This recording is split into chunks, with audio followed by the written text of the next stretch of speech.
OK, well, let's have a look now at where aviation may be in the coming months and indeed years. I'm joined on the line by Eoghan Corry, travel journalist. Eoghan, none of this, of course, is entirely unexpected. We all have seen what has happened to the aviation sector over the last number of weeks, but it's devastating for staff nonetheless.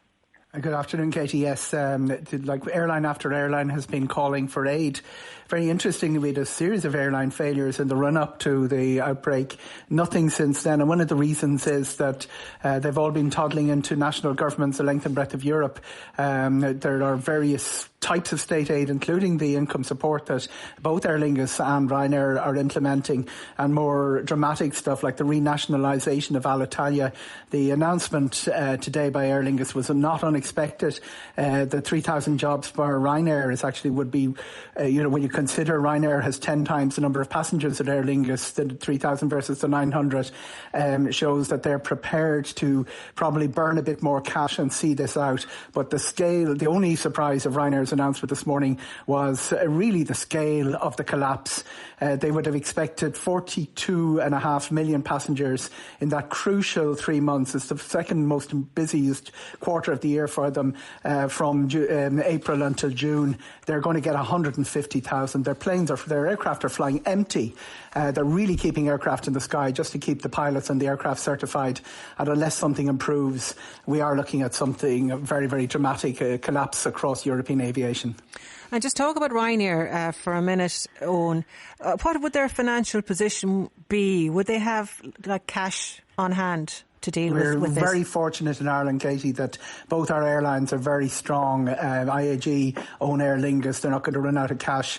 Ryanair would be sitting on about 4 billion. But the scale of the losses are pretty dramatic. Carsten Spohr was talking yesterday, I think it was, about losing 1 million an hour. That's the scale of airline that is the top end of the busiest, the highest passenger numbers in Europe. Ryanair is top, Lufthansa is second. Our Lufthansa would have a bigger long-haul operation, but that's the scale of the losses. So no matter how much cash you have, if you're sitting on it and burning through it at that rate, you're really looking at September, October before things get really worrying. And all the money, Ryanair is a very simple business model. It makes it sort of, Michael and the amazing Technicolor Dreamcoat, he has 6 months of plenty.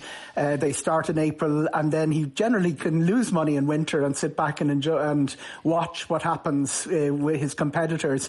But that's not going to happen this year, because the first 3 months are a write-off, and salvaging anything out of July, August, September is going to be a hard task, even though Michael O'Leary is quite more optimistic than some of his colleagues in the top 5 airlines in Europe. Paint a picture for me, Eoghan, of what airline travel might look like in, say, 6 months or a year's time. I heard Michael O'Leary from Ryanair this morning rubbishing the idea that social distancing can actually work in any shape or form in an aircraft. He would rubbish it because his entire business model falls apart. He cannot fly on 30%, 40%.